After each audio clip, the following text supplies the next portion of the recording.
उत्तराखंड की कैपिटल देहरादून, जो काफ़ी पॉपुलर है टूरिस्ट स्पॉट्स के लिए।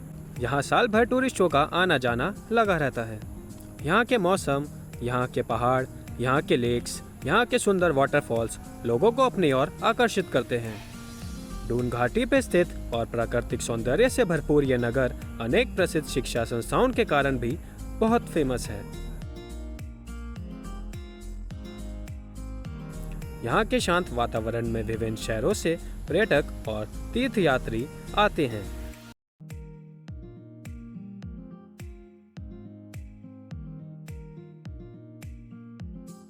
देहरादून का इतिहास महाभारत और रामायण के युग से जुड़ा हुआ है। आप शहर के चारों ओर कई प्राचीन मंदिर देख सकते हैं, जो इसके ऐतिहासिक महत्व को दर्शाते हैं।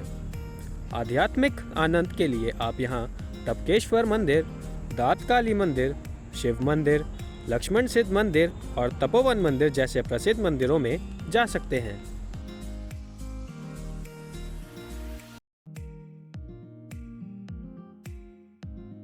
नमस्कार दोस्तों, स्वागत है आप सभी का मेरे इस वीडियो में, जहां मैं आप सभी को देहरादून की कुछ ऐसी फेमस जगहों के बारे में बताने वाला हूं, जहां आप अपने मन को शुद्ध और अपने वीकेंड को और सुहाना बना सकते हैं। तो मेरे साथ इस वीडियो में बने रहिएगा।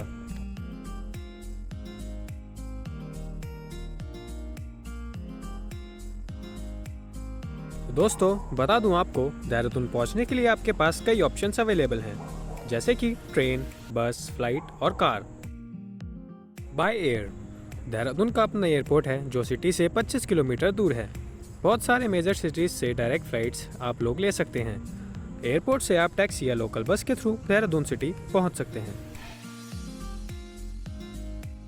By train, Dehradun junction is the main railway station. आप हरिद्वार, दिल्ली, मुंबई, लखनऊ या चंडीगढ़ जैसे शहरों से डायरेक्ट ट्रेन लेकर देहरादून आ सकते हैं।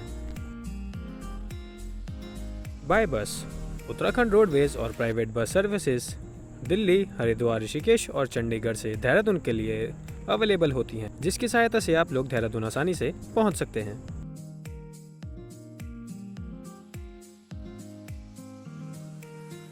तो चलिए दोस्तों, अब करते हैं देहरादून की सैर। सहस्त्रधारा। सहस्त्रधारा देहरादून के पास एक बहुत ही खूबसूरत और फेमस टूरिस्ट स्पॉट है। जैसे कि नाम से ही पता चल रहा है, सहस्त्र धाराएं। यहाँ पर कई सारी धाराएं एक साथ बहती हैं। यही वजह है इस जगह का नाम सहस्त्रधारा रखा गया है।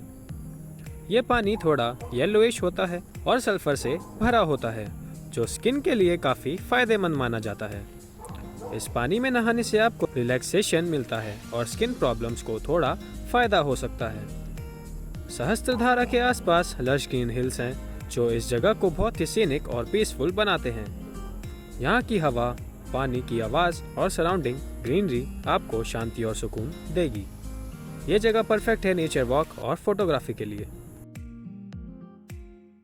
सहस्त्रधारा रोपवे। सहस्त्रधारा के पास में ही एक रोपवे भी बना हुआ है।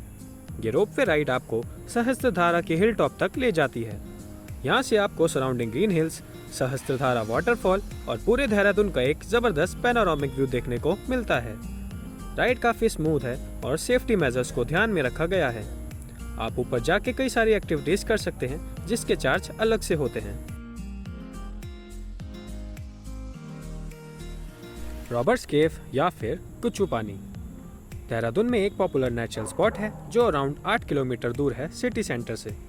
ये एक नेचुरल केव है जहाँ पर पानी की एक स्ट्रीम फ्लो करती है। केव के अंदर आपको पानी का छोटा वाटरफॉल देखने को मिलेगा, जो काफ़ी कूल और रिफ्रेशिंग होता है, स्पेशली समर के दिनों में। यहाँ का पानी इतना क्लियर होता है कि आपको ज़मीन के क्रिस्टल साफ दिखाई देंगे। गुफा में कहीं कहीं आपको सूरज की प्यारी सी रोशनी दिखेगी, जहाँ आप खड़े होकर पिक्चर क्लिक करवा सकते हैं। यहाँ आने के लिए आप स्लीपर्स का यूज़ करें, और अगर आपके पास स्लीपर्स नहीं है तो आप गुफा के बाहर से रेंट पे ले सकते हैं। इस जगह को विजिट करने के लिए आपको टिकट लेनी पड़ेगी। इस जगह का नाम रॉबर्ट्स केव इसलिए पड़ा क्योंकि कहा जाता है कि ब्रिटिश के ज़माने में यहाँ पर चोर लोग छुपा करते थे, इसलिए इसका नाम गुच्चू पानी भी है, जो लोकल लैंग्वेज में हिडन वाटर या हिडन केव को रेफर करता है। यह जगह थोड़ा ट्रैकिंग और एक्सप्लोरिंग के लिए भी फेमस है आप केव के अंदर भी वॉक कर सकते हो, लेकिन पानी थोड़ा डीप हो सकता है, इसलिए थोड़ा कॉशियस रहना ज़रूरी है। केव की लंबाई 600 मीटर है। मानसून के सीज़न के अलावा इस जगह को विजिट करने का बेस्ट टाइम विंटर या अर्ली समर होता है।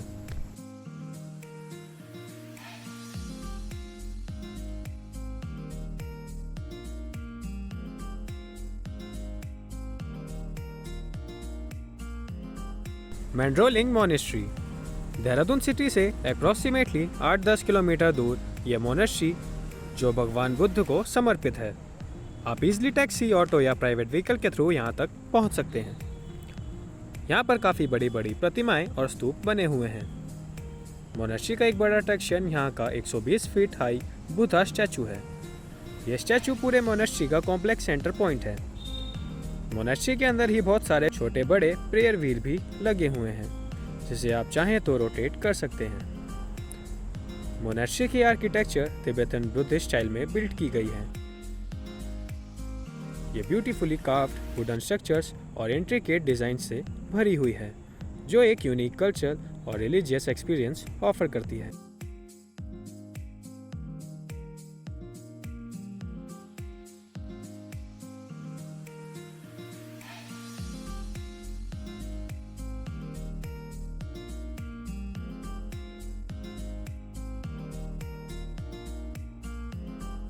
टपकेश्वर मंदिर। ये मंदिर भगवान शिव को समर्पित है।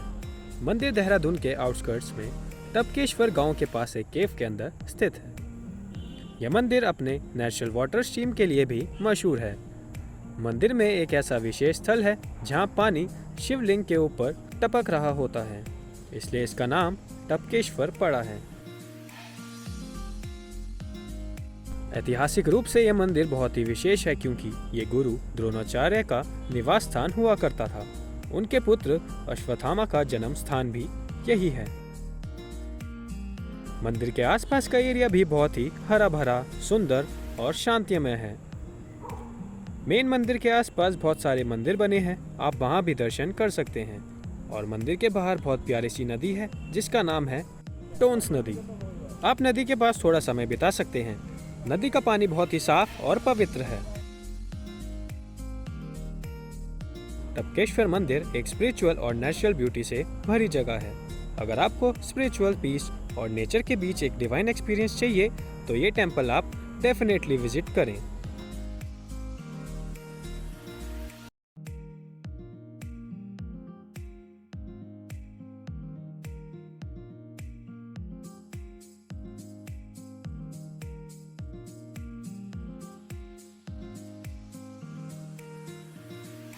श्री गुरु रणराय जी महाराज गुरुद्वारा। ये गुरुद्वारा पलटन बाजार के पास स्थित है। गुरु रणराय जी, जो गुरु हरराय जी के बड़े भाई थे, देहरादून में अपने जीवन का कुछ समय बिताया था। यही कारण है कि इस गुरुद्वारे को बहुत श्रद्धा और सम्मान के साथ देखा जाता है। गुरु रणराय जी की उपस्थिति और उनके कार्यों का प्रभाव देहरादून में आज भी महसूस किया जाता है और इस गुरुद्वारे को एक पवित्र स्थान माना जाता है। श्री गुरु रणराय जी महाराज गुरुद्वारा न केवल धार्मिक महत्व रखता है, बल्कि यह देहरादून की सांस्कृतिक और ऐतिहासिक धरोहर का भी हिस्सा है। यहाँ आकर आपको सिख धर्म की गहरी शिक्षाओं का अनुभव होता है और एक शांति का एहसास होता है।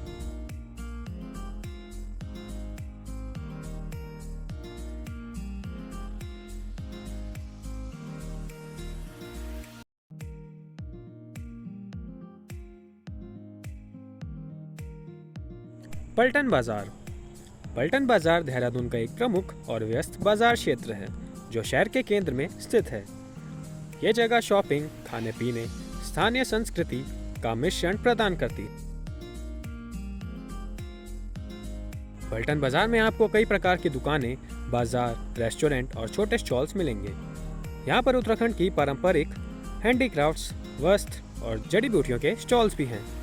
बाजार में कई प्रसिद्ध स्ट्रीट फूड स्टॉल्स हैं, जहां आप चाट, बर्गर, समोसा और अन्य स्वादिष्ट स्नैक्स का आनंद ले सकते हैं।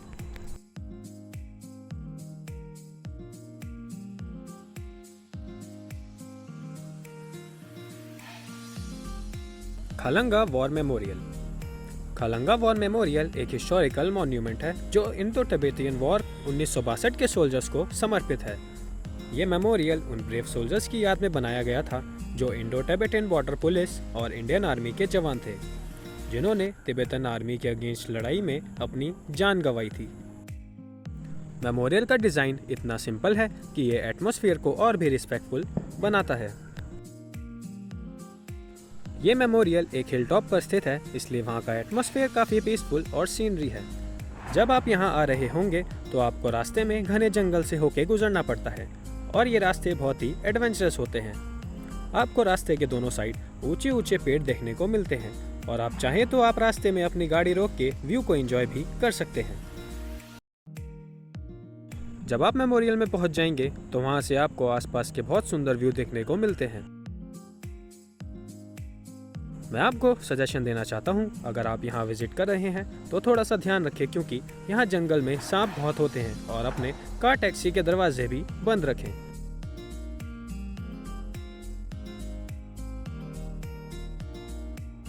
दोस्तों, ये थी देहरादून के टॉप प्लेसेस जहां आप 2 दिन के टूर में घूम सकते हैं। इसके अलावा और भी छोटी छोटी प्लेसेस हैं जहां आप विजिट कर सकते हैं अगर आपके पास समय हुआ तो, जैसे कि Rajaji national park, fun valley, clock tower और मलसी डियर पार्क।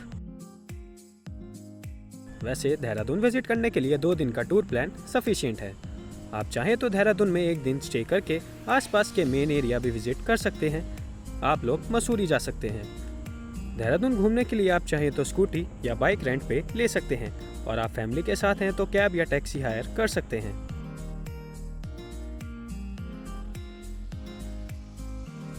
बात करें यहाँ स्टे की तो सबसे बेस्ट होगा आप देहरादून रेलवे स्टेशन के पास बजट में होटल्स कर सकते हैं, और यहाँ आसपास आपको बहुत सारे रेस्टोरेंट और ढाबे मिल जाएंगे जहाँ आप बजट और बेस्ट फूड का लुत्फ उठा सकते हैं।